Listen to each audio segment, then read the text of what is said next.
assessments we have done of conditional and unconditional cash transfers in Bihar, Odisha, and Madhya Pradesh.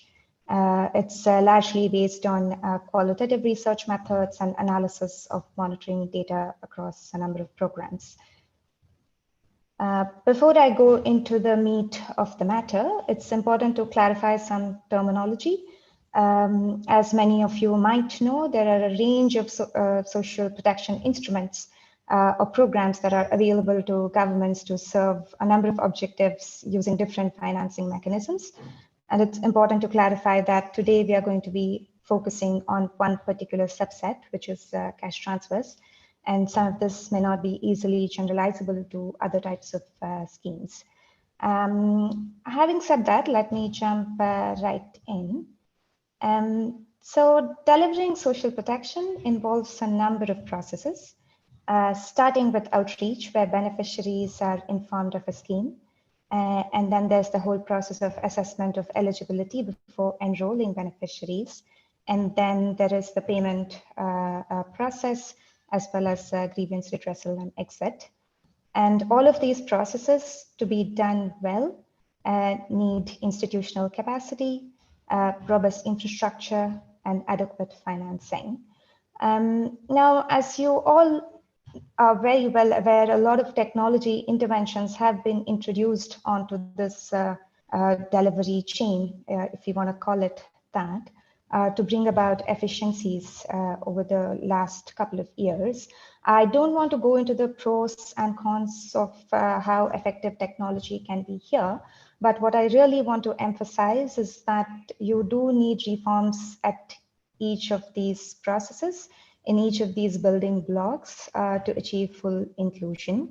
Otherwise, any intervention that targets just one of these will be incomplete in ensuring that there is inclusivity in the delivery of any given scheme. Now, across this delivery chain, what I want to do is to identify some of the common bottlenecks that undermine the effective implementation of these processes. And through our research, we have identified 5 key issues, which I will go into in better detail, and one overarching issue that emerges because of these 5 constraints. The first issue is lack of clear, simple, inclusive rules, because social protection programs are based on a set of rules around who is eligible, how is eligibility going to be assessed, and how are benefit levels going to be determined. And these rules need to be very clear. Now, assume there's a conditional cash transfer program that that, let's say, 2 girl children are eligible for. And in our process assessments, when we ask stakeholders, is it the first 2 girl children or any 2 girl children, you'll be surprised by the variation in answers across administrators at various levels. Similarly, very complex rules. The household should derive income from informal occupations, right? Now, across stakeholders, there'll be confusion in terms of whether it's the household that should derive the income from informal labor or whether it's a one individual, right? Then, of course, there's the whole set of exclusionary rules that many others have been talking about over the last decade or so. A lot of the child cash transfers now mandate Aadhaar, but there are real challenges in children getting Aadhaar, and that adversely impacts the program. So once we address the issue of these rules, the next question we talk about is the inadequate citizen interface. Social protection programs really need a very strong frontline, right? But there is a lack of designated social protection cadres in our country, which is similar to many other developing countries. So social protection invariably falls upon the only frontline available to us, right? Which is the Anganwadi workers and the ASHA workers, and in some cases, the local government. But these are not core social protection functionaries. They have a core health and nutrition role to play. And a question that we often get asked in a lot of our assessments is whether they should be delivering the core health and nutrition services or pushing out forms so that beneficiaries in their catchment areas can get paid. And this whole issue of lack of designated cadres is only worsened by the fact that there's acute shortage of cadres at the front line to begin with. And the data is there on the slide for everyone to see, and I'm sure it's common knowledge. And the next core issue related to the inadequate cadres is the issue of inadequate training. What we see in social protection programs is that a lot of the training on the objectives and the policy goals of any program are focused on the state level and at most the district level. There is systematic underinvestment in training at the block and the frontline levels. And one of the attitudinal issues here is that it's just filling out forms. So why would someone need additional training for that? And that can adversely affect particularly conditional cash transfer programs, because without training, the behavioral messages associated with the program are completely lost. And without training, all of the delivery processes we discussed in the delivery chain earlier are undermined. Without training, there's no outreach to the beneficiaries, and if beneficiaries are not aware, they're not going to demand the program, and the program gets systematically eroded. Then there is a related issue to inadequate cadres and inadequate training, which is that we seem to have taken a digital leap, but without the digital resources. There is often a mistaken belief that digitization can eliminate a lot of resource requirements, and therefore there are a lot of cost gains or cost efficiency gains to be made.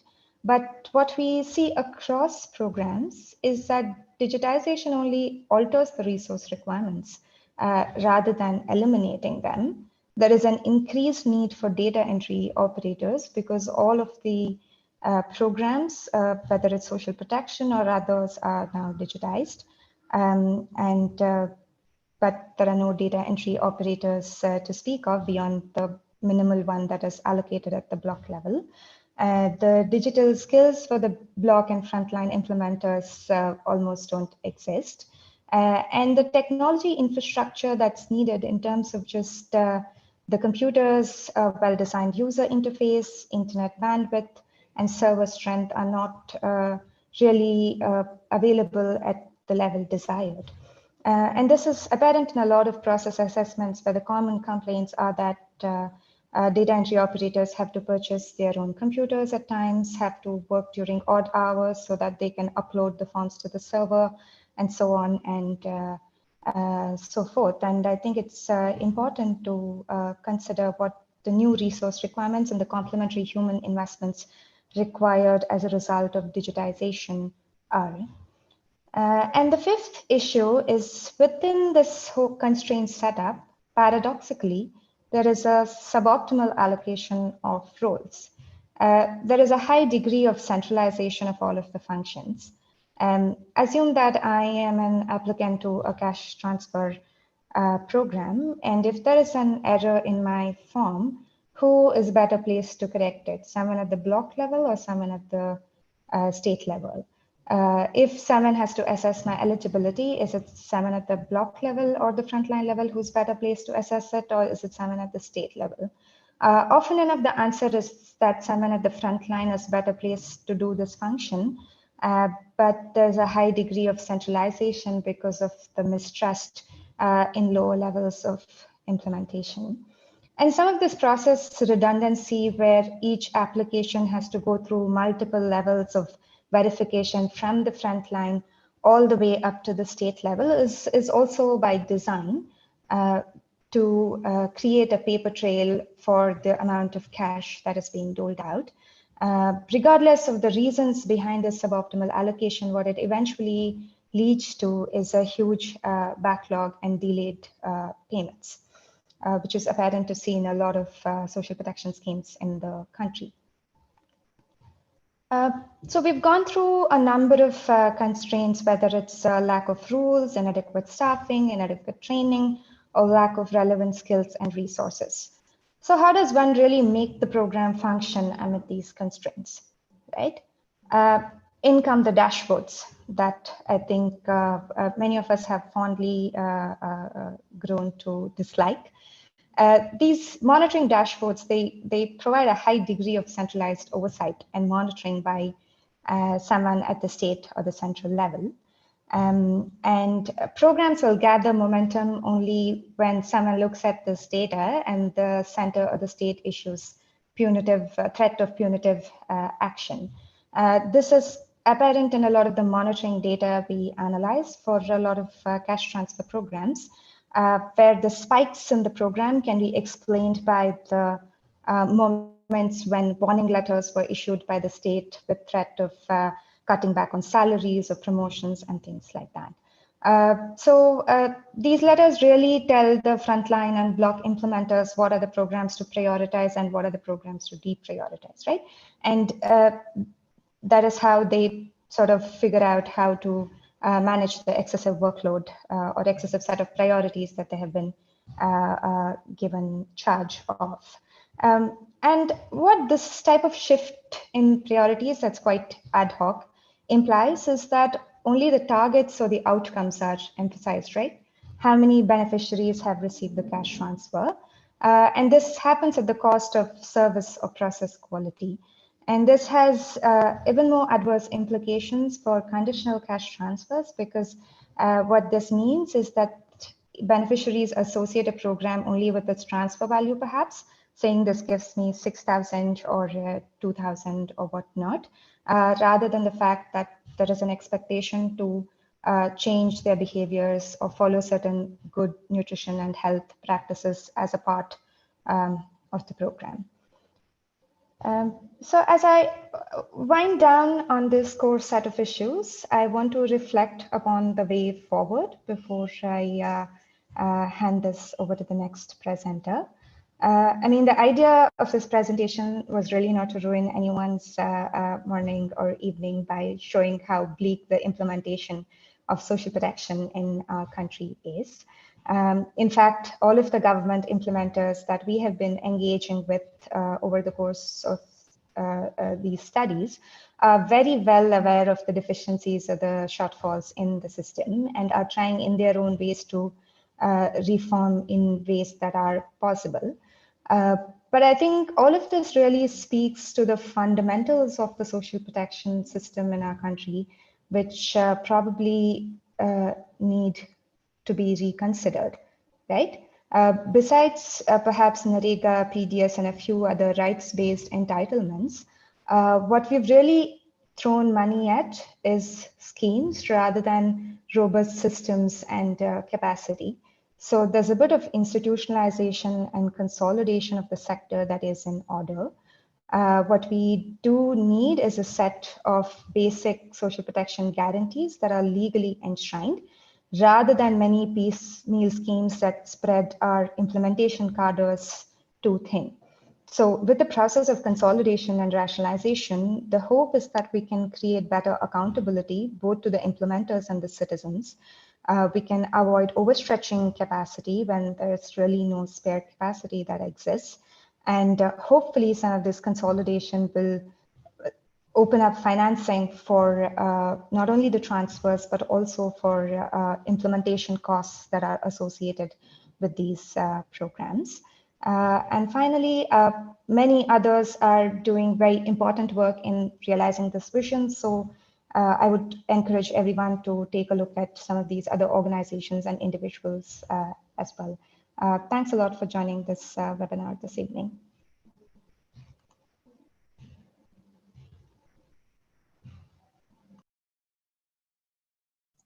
Priya, you're mute.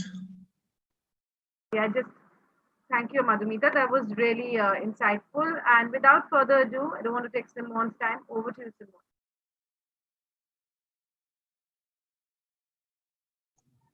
Simone, you're okay, great. Yes, I think I'm unmuted now, hopefully. Thank you so much. I think Madhumita did a great job setting the stage for what I'm going to speak about, which is getting more into the details of the design of a specific social protection program and thinking about ways in which those design details can be engineered to better support women. I'll be thinking about this in the context of NREGA in Madhya Pradesh. This is the results. Most of what I'm going to talk about today are the results of a large-scale randomized controlled trial that was conducted well before COVID. But at the end, I'll kind of try to go back and reflect on what this might mean, you know, kind of during current times, and hopefully have time to tell you a little bit about ongoing work that we're doing in Chhattisgarh. So I think it is probably no surprise to any of you that India really is a world leader in digitizing social protection payments. And Madhumita, I think, provided a good summary of some of the many issues that come with digitization. You know, there are certainly benefits, but we sort of shouldn't assume that this is, you know, kind of some secret sauce that automatically solves all of our problems. And as the country transitions to a regime in which a large number of important protection payments are delivered, you know, kind of into beneficiary bank accounts, one of the things that my co-authors and I are very interested in is understanding what this means for women. So this is kind of a picture of a bank, possibly during demonetization. But you know, one thing you might notice from this picture is that this is a line largely of men. And, you know, in a setting in which women have limited mobility and limited agency, we have to ask ourselves, if we start kind of delivering all these benefits through formal institutions, what does this mean for women's access to benefits and, you know, kind of their lives within their households? As I mentioned, we're working in Madhya Pradesh. This is a setting, you know, in which women have pretty limited agency. So, you know, per the most recent National Family Health Survey, 35% of women say that they have autonomy over money and that they have at least some money that they can use on their own. This is a little bit below the national average of 42%. And, you know, kind of the study districts that we're going to be working in for this particular research engagement kind of range from 19% to 50%.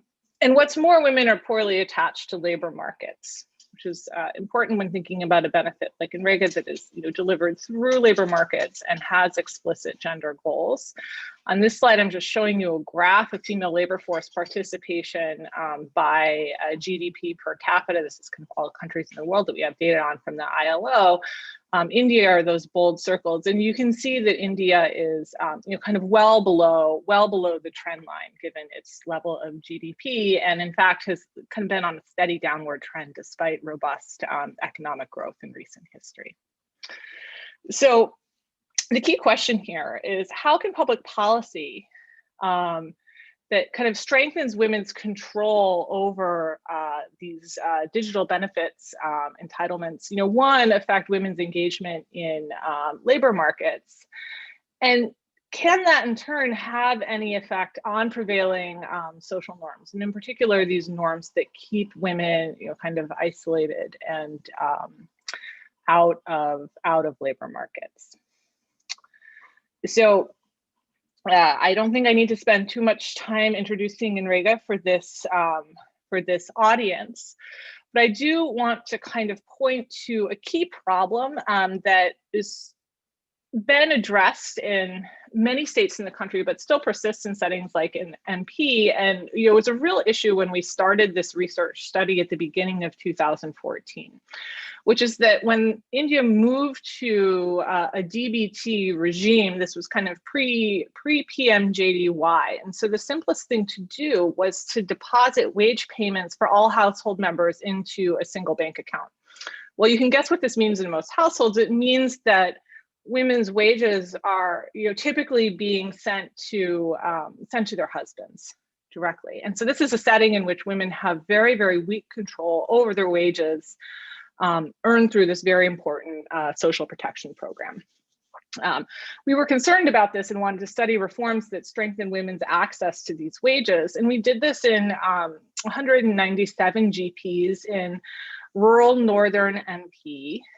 This is an area with very conservative gender norms, I would say, even relative to other parts of India and even northern India. There's some very limited female mobility. I think, kind of sex ratios in these districts are more skewed than they are, kind of in any state. And what we did is first did a census to identify households where at least one member was a beneficiary of NREGA, but the woman was unbanked. And given that we're doing this in 2014, that was actually very, very easy to do. Most women did not have bank accounts when we started this experiment. Okay. So, to kind of give you an idea of what getting access to work looks like in this setting, and I think this nicely summarizes the gender norms in this area. You can kind of see the men in the foreground making the decision about how to go about the day's agricultural labor, and the women are, kind of sitting back waiting to hear what they'll be able to do. So, how do we disrupt this regime where women are effectively having their wages transferred to their husbands? Well, the first thing they need a bank account. And this is a setting where women have very limited mobility. So those bank accounts really need to be within the community. One of the reasons we worked in MP is the state had kind of pushed forward a sort of pre-PMJDY initiative to establish banking kiosks or CSPs in GPs to ensure that everybody had access within 5 kilometers. So we offered women, kind of no frills, pre-PMJDY accounts at CSPs located within their GP as a first intervention. We did kind of qualitative work sort of throughout in the early piloting stages of this research study, and one thing that we saw was that women had sort of very, very poor understanding of what bank accounts even mean. To give you an idea, about 10% of women in this particular sample were able to read and write, right? So we're talking about a very low human capital setting.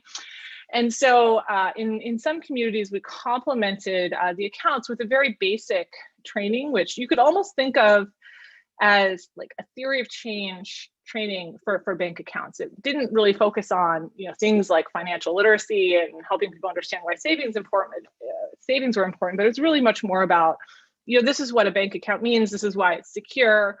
If your CSP operator leaves, this is how you can get your money, so on and so forth. And then, of course, the final intervention was to sort of sign women up for what I'll call NREG's direct deposit. This is essentially submitting paperwork on their behalf to request that their new accounts were linked to their name on their job card, so that their wages would flow to that new account when they worked. We didn't change where wages were deposited for any other household members. So kind of putting everything together, kind of across these 197 GPs, we identified nearly 6,000 women who were kind of eligible for the study based on our restrictions of the household having worked for NREGA and the woman not having a bank account. And based on which GP they lived in, they're sort of allocated to one of these 5 groups. We have a pure control group where we change nothing at all. We have a what I'll call accounts only group where they just got the accounts. We had another arm where they got accounts plus the NREGA deposit, but without that additional training and capacity training. We have an arm where we got accounts and training. And then finally, we have our most powerful arm that is combining local level accounts, NREG's direct deposit, as well as this additional training to help women understand how to operate their accounts. And for the purposes of this talk, I'm going to focus on a comparison between accounts only versus direct deposit and training. And so the idea here is to really say, let's hold this kind of baseline financial inclusion constant and really talk about the effect of strengthening women's control over their wages sort of through this most intensive intervention to build their capacity to access accounts. So what do we find? I should say we have very high levels of take up, in part because this is something that we did on our own, and the field team was very conscientious. Over 3/4 of individuals sort of complied with the different intervention arms.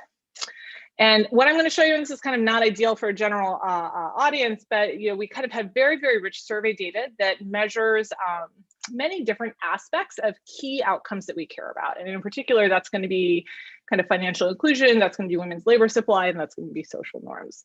And so what we do is we kind of combine all those variables that we have into what we call a standard index, which is denoted in standard deviation units. And in terms of measuring financial inclusion and autonomy, we create 3 different indices. One is just measuring bank account use. Another is measuring a woman's knowledge of the CSP, the banking kiosk in her community. And a third is what we're calling an autonomy index, which really focuses on measures of whether or not a woman is visiting a bank alone or without male supervision. Is she comfortable going to the bank on her own? And does she sort of believe that in general, women, this is a thing that women can do. They can go to the CSP by themselves. And what we see is that direct deposit and training relative to just simply giving out these accounts significantly increases account use, knowledge, and banking autonomy. These point estimates are around 0.14 standard deviation units. You can kind of think of this as like a medium-sized effect. Okay.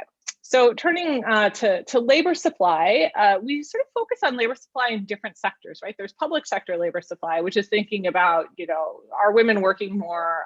Are women working more for NREGA?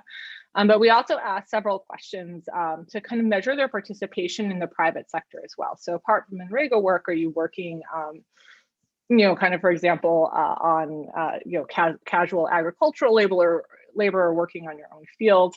And then we also had a set of questions which we call general labor supply, which don't differentiate between the 2 sectors.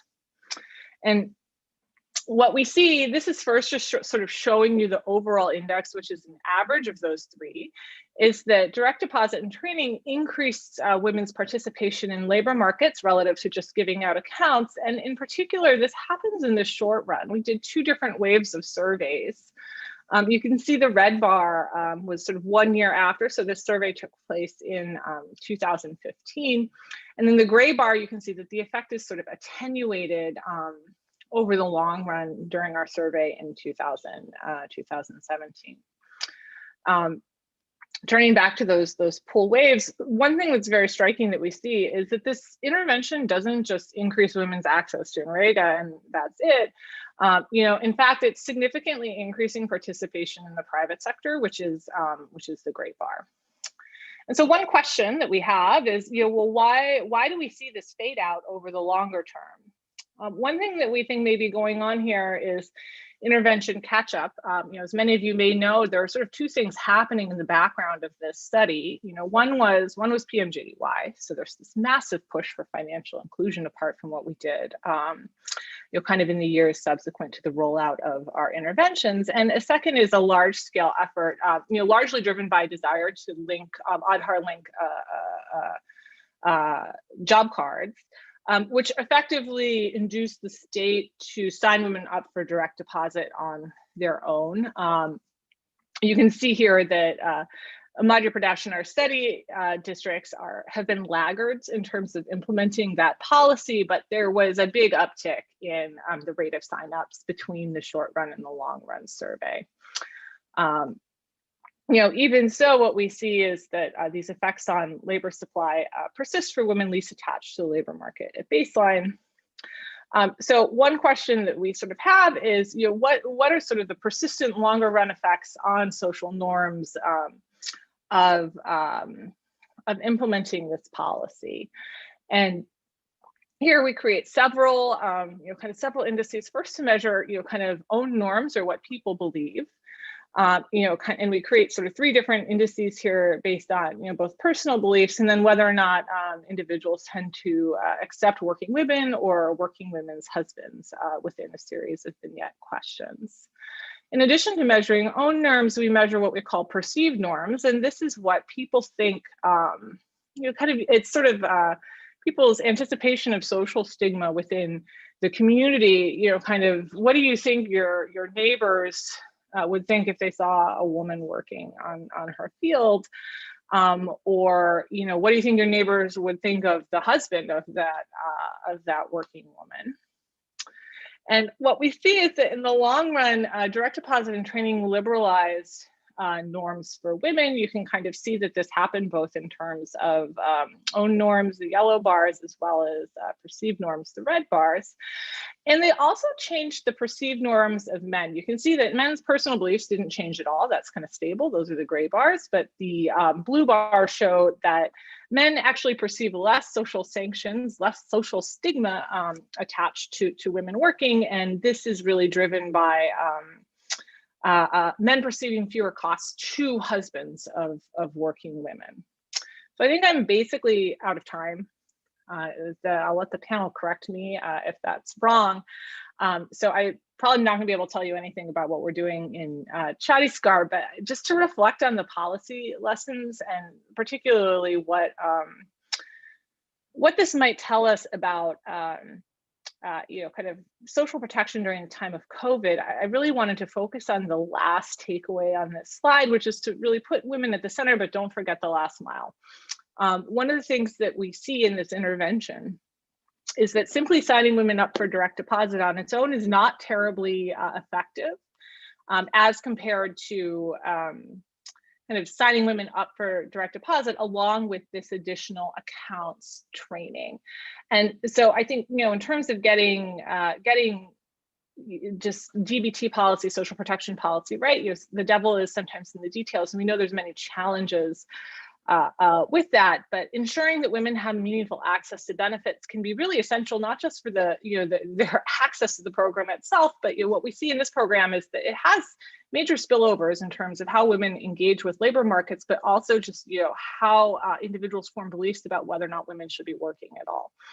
And these are the kinds of issues that, in a setting in which, kind of health risks sort of restrict mobility even more are going to be particularly important. So I think I'll stop there so that we have time for discussion, and I'm happy to talk more about the Chhattisgarh work if it's of interest to people.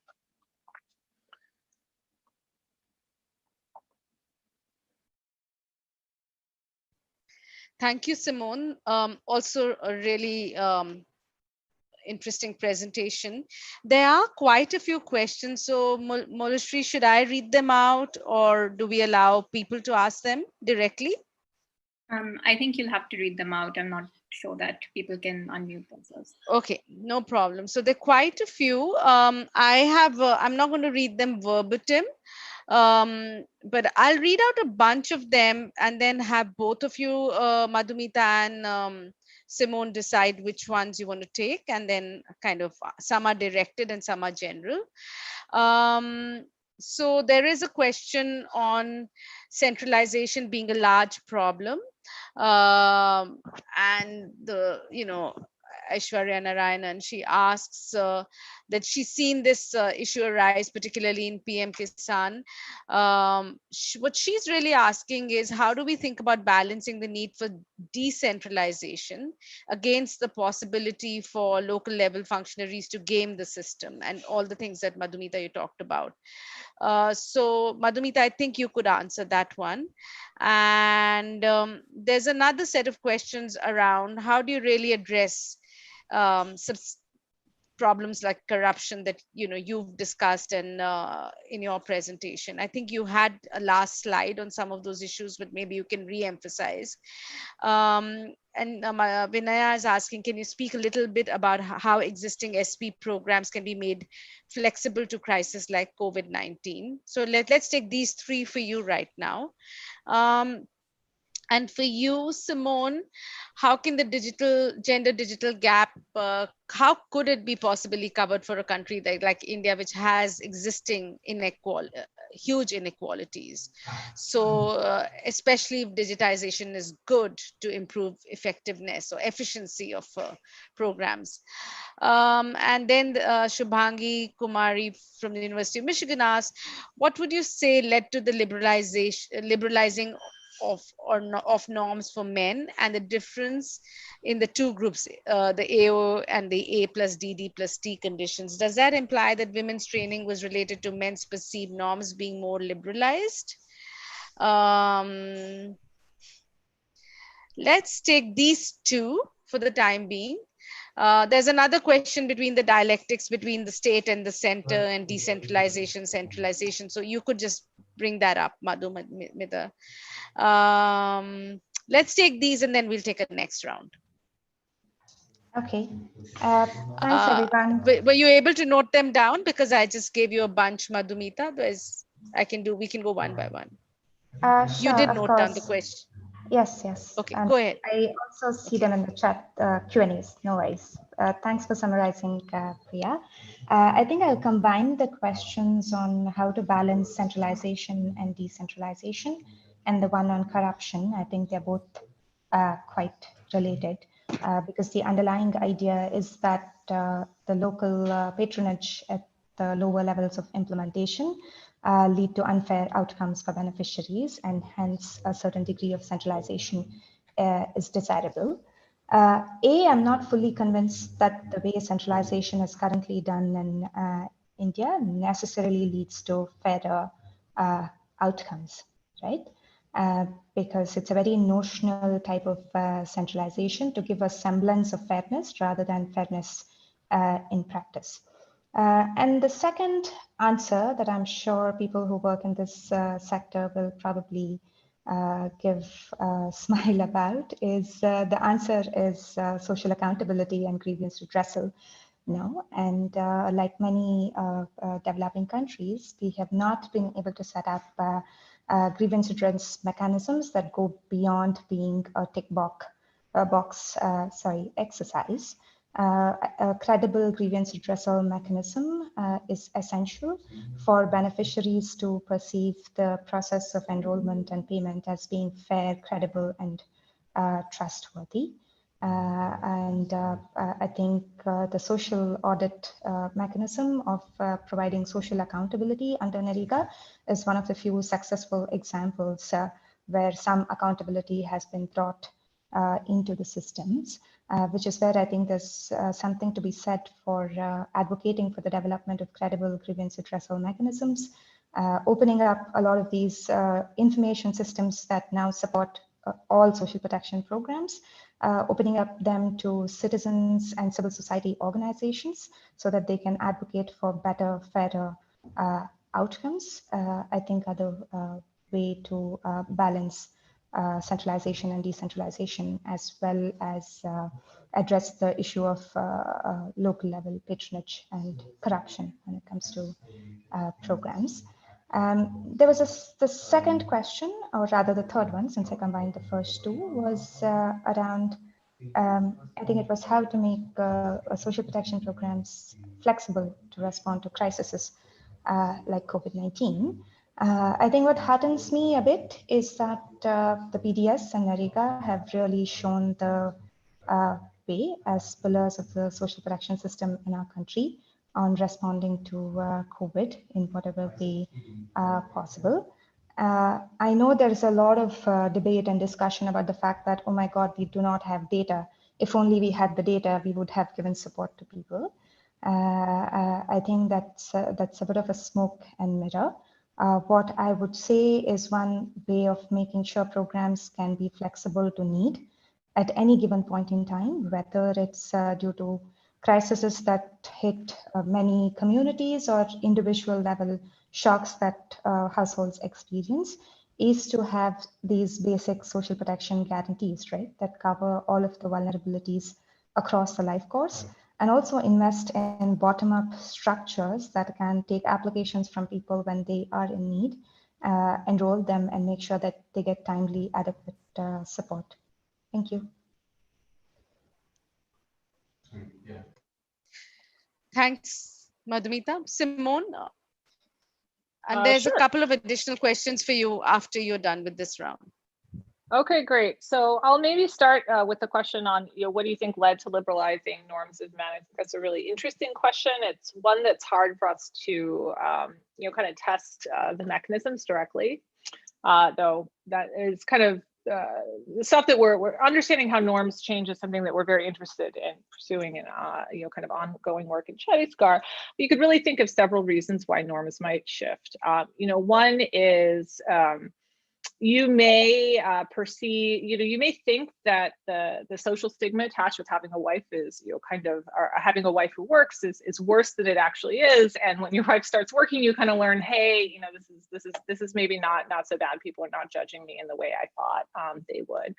Another way you may update your beliefs is simply by seeing more women in the community working, and you kind of say, oh, well, I see a lot of women out there working. Maybe this is something that people people don't kind of stigmatize quite as much. And this kind of evolution can happen, particularly in cases where people misperceive norms. So we don't really have the best data for doing that, but there's some very interesting work from a randomized controlled trial done in Saudi Arabia that shows that men anticipate much more social sanction to women working than there actually is in the community. And when you correct their beliefs, kind of their wives take more steps to engage with the labor market. So I think it's quite plausible that something like that happened, particularly since we see men don't change their own beliefs. It may be that they're kind of simply correcting misperceptions of social stigma in the community.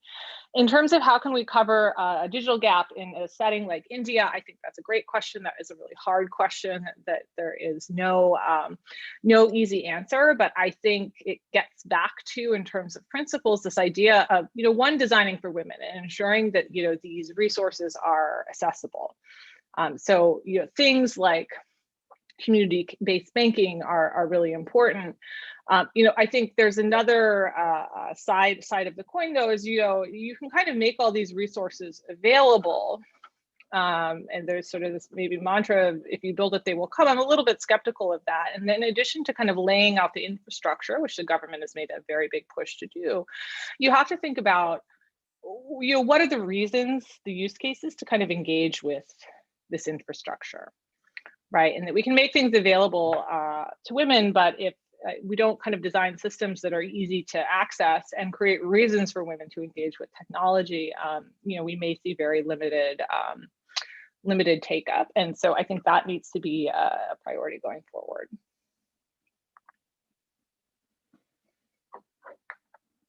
There are a couple of more questions. I think we have time, so I'm going to shoot them to both of you. There is an issue. There's a question. It could be Madhumita or Simone. You could choose to answer. How do you address the issue of social discrimination, that systematic exclusion of SC/ST communities not being able to access SP schemes? There are a couple of questions for you, Simone, around the effectiveness to kind of be more transformative, gender transformative, placing cash transfer to women Jan Dhan account holders. So do you think that's transformative? And also, there's another question around the migrant crisis, and do you think direct transfer of benefits by government to migrants directly would be beneficial as proposed by the Congress under the NYY scheme? So you can take a bunch of those, and I guess Madhumita, I'm going to ask you to but either of you could respond to that, but to you, Madhumita, specifically on schemes that rely, like Ayushman Bharat, that rely heavily on digital infrastructure. How would those be viable amidst, the large digital gaps that we have in the country? And I think this is a predicament, because on one hand, we think digital inclusion is kind of a much more just and fair way to reach people, because you know who you're reaching.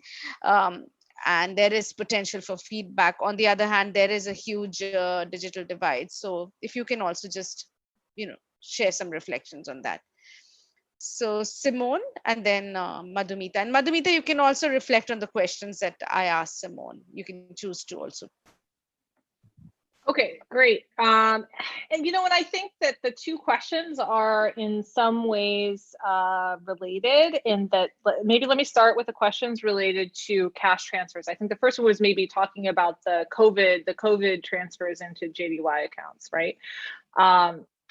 It's hard to to know what the impact of something like that is without explicitly studying it. I have done some work with Rohini Pandey and Cherry Troyer-Moore, and there's a brief if you're interested in it on the Yale Economic Growth Center's website, trying to just understand how many transfers, you know, how many women actually got those transfers. And, you know, it may be, they may have been beneficial for some, but, you know, we estimate that at least half of women in the country, you know, kind of missed out on these transfers. If you just do some very basic back of the envelope calculations in terms of how many adult women are in India and how many JDY accounts there are, right? So at a minimum, it's a very leaky bucket. Now, I think that this gets back a little bit to this theme of getting the design details right, because I'm sure many of you saw pictures of, you know, like these very long lines, sometimes socially distant, sometimes not, women leaving their chop balls in circles, you know, kind of waiting hours for transfers. We did qualitative research with some of the women in this NP study on their experience getting these transfers, and, you know, they would describe these situations of, you know, walking to the bank for like an hour, you can't get transport because there's a lockdown, only to be turned away because you don't actually have a JDY account. You thought you did, but it was something else. You know, there were some really major implementation issues with that policy that I think are very much related to this question of accessibility. And you know, for me, I think the main message here is that, like, you know, nobody should assume that having a digital system is like this magic sauce that solves all your problems. You really have to pay attention to the details, and the details are often the hardest thing to get how to get right. And it's about that additional attention to inclusive systems, which I think gets to this question of discrimination. I don't know that there's a single answer I could give you. It's going to very much depend on, you know, the state context, understanding the reasons why certain marginalized groups are not getting access to benefits, and, you know, really doing that more detailed analysis to think about what policies would be appropriate for addressing those. And, you know, I guess in terms of the migrant transfer, I think the answer is kind of, you know, is kind of the same there. That's a very special population, and that there are, you know, in many ways even less attached to common, you know, kind of social protection systems, because they're, you know, they're sort of very, very mobile.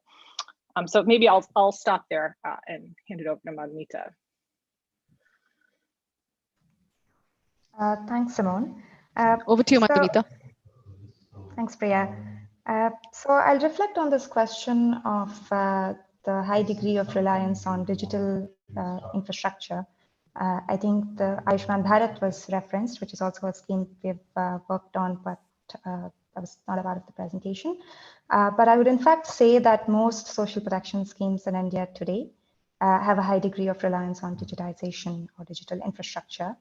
And it's a bit of a tricky one, because digital windows where one applies either online or through an app is supposed to have a positive effect in that it gives the beneficiary control over the enrollment process rather than an intermediary.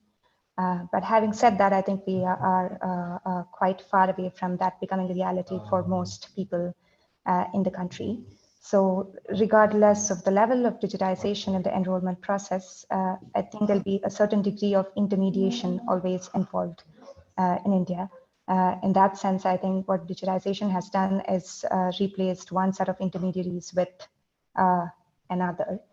And these intermediaries, such as common service centers or customer service points, they're always going to exist. And that goes back to my point on having accountability mechanisms to make sure that intermediation does not lead to unfair outcomes. But don't you think, like, I mean, there's another question, one of the later questions, which is also like, we should not, I mean, why should it be only digitization, right? I mean, there has to be some of physical or services available, because you can't just rely on digitization. So even for benefits and cash transfers, I think, like, for those who are digitized, here is a service that's available. But then for everybody else, we will have to depend on outreach and last mile physical contact. And I think to make it exclusive to digital, you're actually then excluding those who are the most vulnerable. I mean, by nature, by definition, if they're not digitally included, then by definition, they're probably the most vulnerable. Yeah, completely agree with you on that, Priya. I think why sometimes digital becomes by default rather than being an option in the whole set of complementary options available to people is that it's often seen as a way to contend with limited capacity. So almost as technology replacing the human resources that are otherwise needed to ensure access to the most vulnerable. But I completely agree with you that for a country with a context such as ours, it really does make sense to have digital as one of the options, and a complementary set of options should always be available for those who can't access it, and it needs to be built to the design of the scheme. And I also want to remind everybody what you said in your presentation, which for me was really important, which was that digitization increases rather than decreases resource requirements. So I love the fact that you're saying taking a digital leap sans resources. So I think we all should remember that digitization, as Simone also has said in other ways, this is not a single lever magic bullet or a panacea. And I think that's the lesson repeatedly that we hear from every discussion on cash transfers. Simone, I was wondering, my own question was, I mean, I'm kind of challenging this idea that norms can be transformed for men, gender norms, by even through the interventions that you discussed. I think what's women's work or norms around women's work might become more flexible or liberal as long as it's not challenging the essential role of women within the household, which is largely unpaid. So I think as soon as the women's work begins to interfere with their other gendered roles, including marriage, fertility, all the unpaid work that doesn't get counted, perhaps we might not see the kind of liberalization of norms. I don't know, because I think our measurements are also limited because we are not really looking at all other aspects of what doesn't get counted in terms of women's work. I wonder if you have any reflections on that. So I think it's almost a question about the size of the treatment effect in a way, and that, you know, I feel pretty confident saying we have some evidence that, you know, kind of men say actually there's less social stigma to my wife working, but I also feel completely confident that if I took you to any of the GPs in this study and we walked around together, you would not feel that this had been, you know, gender transformative and that now, you know, women are kind of super empowered and, you know, have the freedom to pursue whatever, you know, kind of vocation in life they like, right? And that is, you know, thinking about the scope for this is, I've done some work in, you know, kind of Kenya, also thinking about the extent to which, you know, financial services can be gender transformative to women. And I think that, you know, most evidence that we find, it's like, I kind of think about it as like many small steps in the right direction. And in many ways, I almost feel like kind of saying that we should be able to identify a single policy or program that just like completely revolutionizes the gender norms context. That's an incredibly hard bar. And, you know, we should have that as our guiding light, right? This vision for you know, maybe what kind of rights we want women to have. And then there's a question of the best way to get there. I would think about what we're showing is that, you know, in many ways, like the gender results here are a little bit of a freebie in that, you know, this is just a digital social protection policy, and it's really about changing the details of those rules where you can kind of shift women to a better equilibrium. So that doesn't mean that it solves the problem.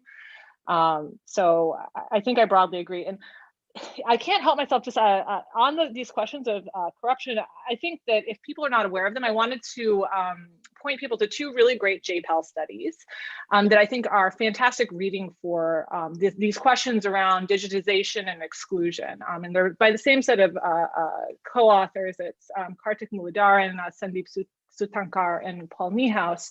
The first is a study of digitizing DBT in AP for NREGA, where they find that, doing this substantially reduces corruption without reducing access. And then they have a new paper, which is looking at PDS in Jharkhand, where they really find the opposite, which is kind of switching to this Aadhaar-based scheme effectively, cut off access to rations for some of the poorest and most needy households. And I think those two studies, and then I think Jean Drèze has a very critical but very interesting piece in Ideas for India, kind of talking about the Jharkhand paper that I would encourage everyone to read. In that I think it is a great illustration of this idea that there are these real tangible benefits of digitization. And if you kind of look into the details of the way that they did things in AP, there was a lot of attention paid to like, how do we make sure that the people that don't have Aadhaar or very, very marginalized can still get their benefits payments. Whereas, the other reform was very much just like focused on, we are going to reduce corruption. And that is our guiding light here.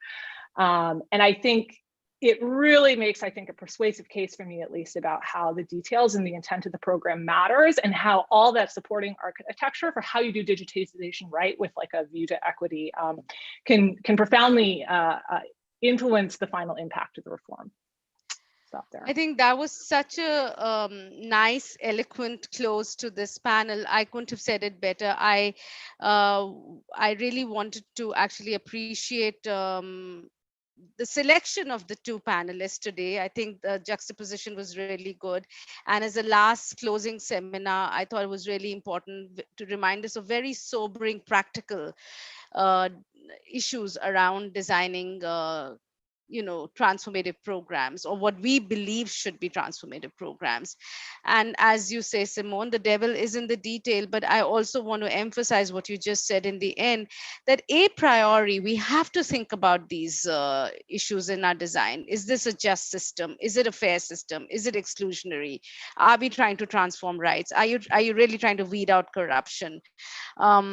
I think if you don't think of these questions as you're designing, it isn't just about enabling a benefit to reach X or Y, or any X or any Y, but it is really about reaching the right people with the right tenor and ethos. So I think to me that is really important, and I would encourage you to read the papers Simone has shared, and Urvashi very nicely has already put them on the link.